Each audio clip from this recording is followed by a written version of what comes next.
everyone, and welcome. I'm Jennifer, and you are listening to the Ego Next Door podcast. Today, we are going to talk about closure. I'm going to talk about the benefits of closure, what happens when we don't get closure in a relationship, and how we can move on without closure. Unfortunately, there will be many instances in life where we won't be able to achieve closure. This could be because we don't get the responses to the questions that we have, or because we cannot obtain any type of justification for what someone has done. Sometimes there is no redemption. And this actually ties into the topic we discussed on episode 24 of this podcast. Sometimes, even when we do get answers, we are still unable to reach real closure. So let's take a deeper look at why this happens and why there is not a quick fix or solution for it. I will also give you personal examples to help apply these situations into a more specific context. Hopefully, this will help you reflect on your own personal situations by putting it in a real life context. So as you may know by now, I am not a fan of being cryptic when it comes to explaining psychological concepts. I prefer to include real life examples so it's easier for anyone listening to understand both real life applications and implications of certain struggles. And that's what I am going to do today. If you haven't listened to previous episodes, let me give you a little rundown of my previous romantic relationship where I didn't get closure. So I was cheated on by my boyfriend with a supposed friend of mine. We were close, and she even worked out at the gym where I worked. I coached her and her boyfriend in classes, both private classes and group classes, quite often. We supposedly had a good relationship, but at the same time, this person, I found out, was seeing my boyfriend and developing a very odd, unpredictable romance with him, while I had no idea. I was pretty much the last to know. In fact, I only found out about the cheating afterwards, although looking back, the signs were pretty obvious. He told me he was leaving, saying that I wasn't enough for him. He said I didn't help him enough in his job, and then I saw text messages of him with that girl when working on the office computer. Basically, he told me he was in love with her because she was more helpful to him than me. This led me to find more text messages, which made it pretty evident that there was something more going on between them, even though he claimed it was not a romance, although he did have feelings for her. But the texts did not lie. This was a heavy situation, not because of the length of our relationship, which was 7 years, but because of all the grooming, devaluation, and isolation that he inflicted upon me during that relationship. Also, we must remember that he had burned all my bridges and willingly pushed everyone away from me, making me dependent on him for everything in life, including work. And yet, one day, out of nowhere, this entire reality dropped on me, and it left me with many more questions than answers. So it's safe to say that I never really got closure. When you are cheated on, you often don't get closure unless you are somehow a participant in that betrayal, or unless the relationship itself is evidently wrong from the start. In this case, the relationship was toxic from the beginning because that's just who he was. And the relationship had begun with a lot of grooming, so it's understandable. This is an example of not obtaining closure.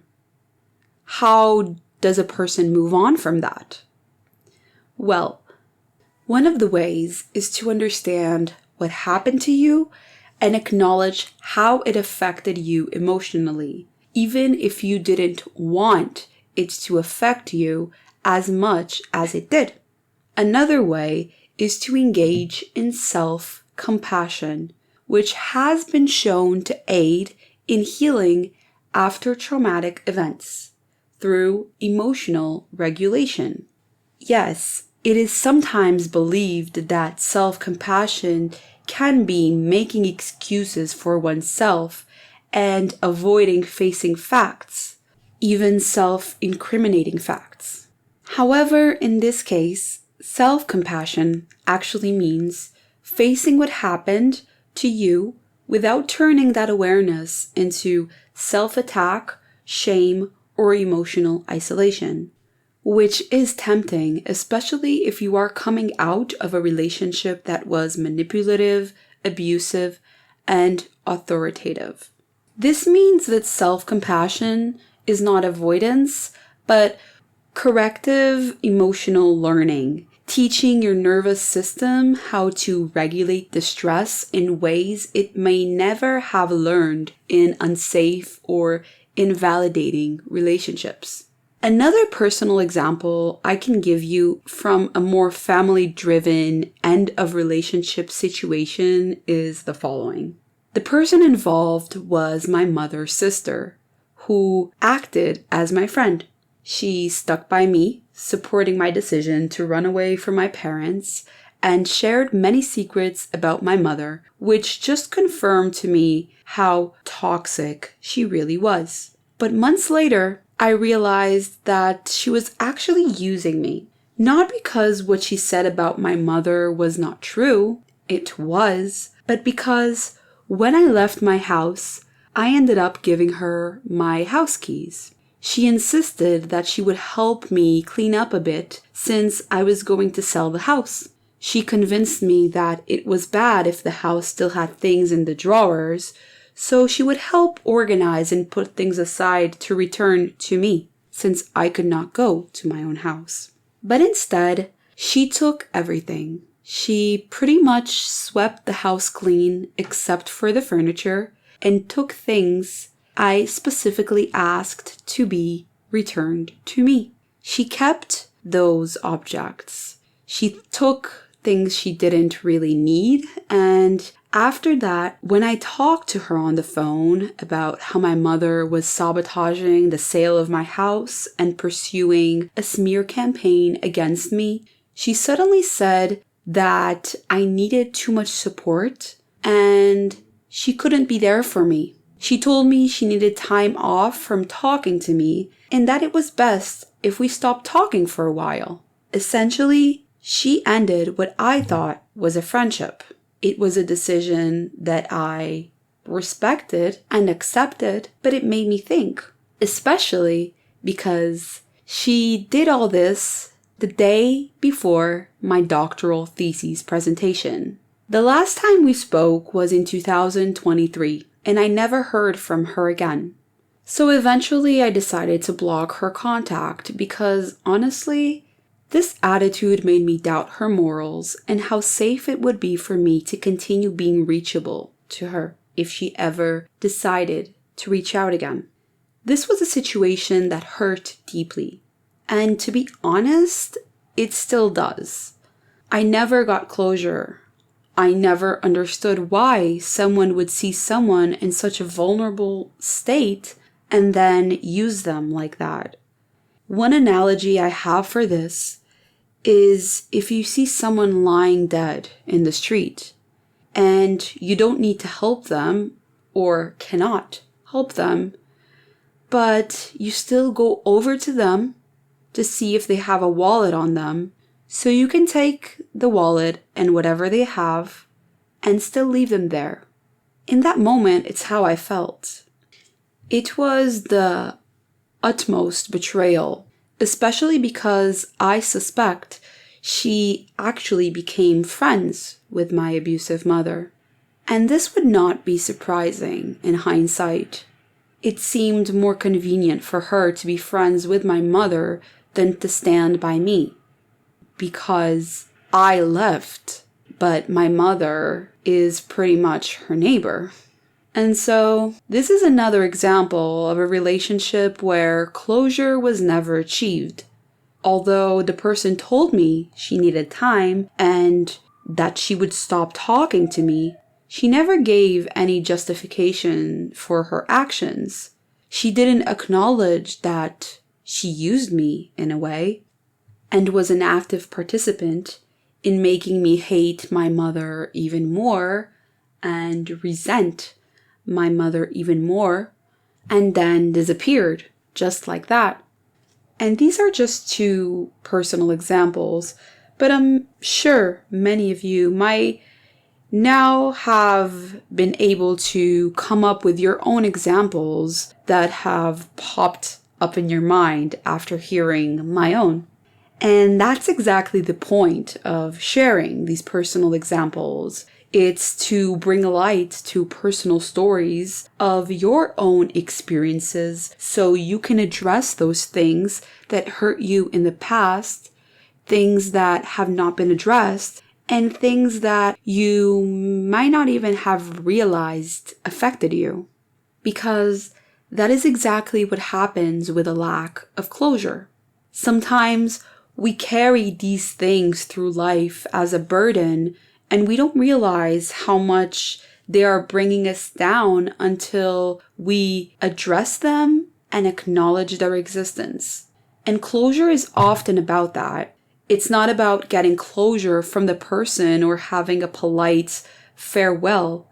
It's about understanding what happened to you and realizing that whatever happened, even if you did have some fault in it, must stay in the past because there is nothing you can do to go back and change it. So these are the things we must take into consideration when we think about closure. We must realize that sometimes not getting closure and staying in the what if zone is actually better. Often, people cannot give us the closure we need or the type of closure we desire because there are many types of closure. Sometimes the closure we seek is not really about closure itself, but about obtaining some sort of validation at the end of a relationship so we can move forward and feel that our ego has not been completely broken. Remember, humans seek validation because it regulates distress when internal skills are weak.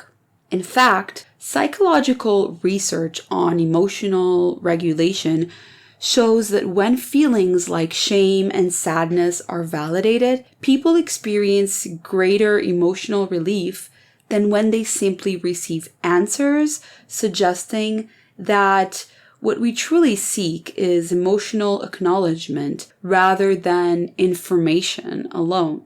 Moreover, psychological models show that when people grow up in invalidating environments, they fail to develop healthy emotional regulation, which makes them seek regulation externally later in life, often through partners, explanations, apologies, and the idea of closure itself. This is another very important point about closure, understanding why we want it.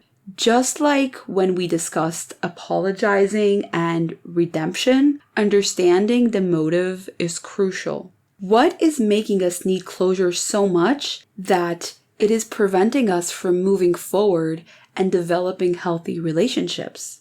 Is it because we truly want to know what we did wrong so we don't repeat it? Or is it because we want to validate the stories that we have created in our heads to justify certain events? Or is it a way for us to seek confirmation bias, which could be self-destructive and make us believe that we are awful people when really we aren't?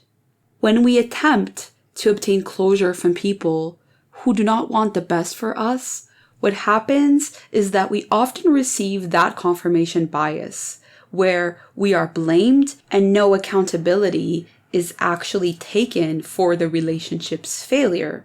In fact, studies indicate that invalidation does little to improve emotional processing. So when accountability is avoided and blame is redirected, the emotional wound remains open instead of regulated. Research on invalidating environments suggests that repeated dismissal of our own emotional experience intensifies dysregulation rather than resolving it, which is why chasing accountability from unsafe people usually deepens the wound instead of closing it. So, when trying to achieve closure and coming to terms with the fact that we did not get it, ask yourself these questions. Do I need this to move on? How is it affecting my current relationships? What could I have done differently to make the dynamic of that relationship less toxic? What could the other person have done to improve the relationship or safeguard the relationship? How much of the relationship's value came from the expectations I placed on it? Was the person in the relationship who I needed them to be? Did they show up when I needed them to? And did I show up when they needed me to? These are all questions we should ask ourselves, and we should be able to provide answers, perhaps not in words or text, but in our minds. These questions will help us conduct a deeper introspection of a past relationship instead of engaging in a self-destructive rumination of what could have been. And lastly, a couple more questions to reflect on can be: what hurt me in that relationship? Was it the ending of the relationship, or was it the way that the relationship ended? And what does the ending of that relationship reflect about my own personality and sense of self? Once you are able to critically think about your answer to these questions, your healing journey can continue. Because ultimately, you can have an easier time with emotional processing and regulation through self-compassion, awareness, and a stronger capacity to self-validate rather than wait to be validated by others. Because emotional recovery deepens when we learn to validate ourselves, which is a core mechanism for long-term regulation and growth. I hope this episode brings you peace of mind and helps you understand that holding onto a lack of closure can be quite unhealthy. But acknowledging that life sometimes doesn't provide closure can be healthy for you. Most importantly, to develop healthy relationships in the future, it is essential to understand not only the role the other person played in the relationship, but also the role you played. Sometimes giving too much in a relationship without reciprocity can lead to the end of a relationship that hadn't even started in the first place. On the next episode, we will discuss what happens after a difficult breakup by exploring the concepts of touch starvation and rebounding. Thank you for listening to the Ego Next Door podcast. See you soon, and I hope you have a wonderful day. If you enjoyed today's episode and would like to hear more, don't forget to like and subscribe to my YouTube channel at Ego Next Door. And if you would like to support my work, consider becoming a patron to my Patreon creator page at Jennifer Hachia. The Ego Next Door podcast is presented solely for informational, educational, and entertainment purposes. The content here is not intended to serve as a substitute for the consultation, diagnosis, or medical treatment of a qualified healthcare provider. Reliance on any information provided here is at your own risk.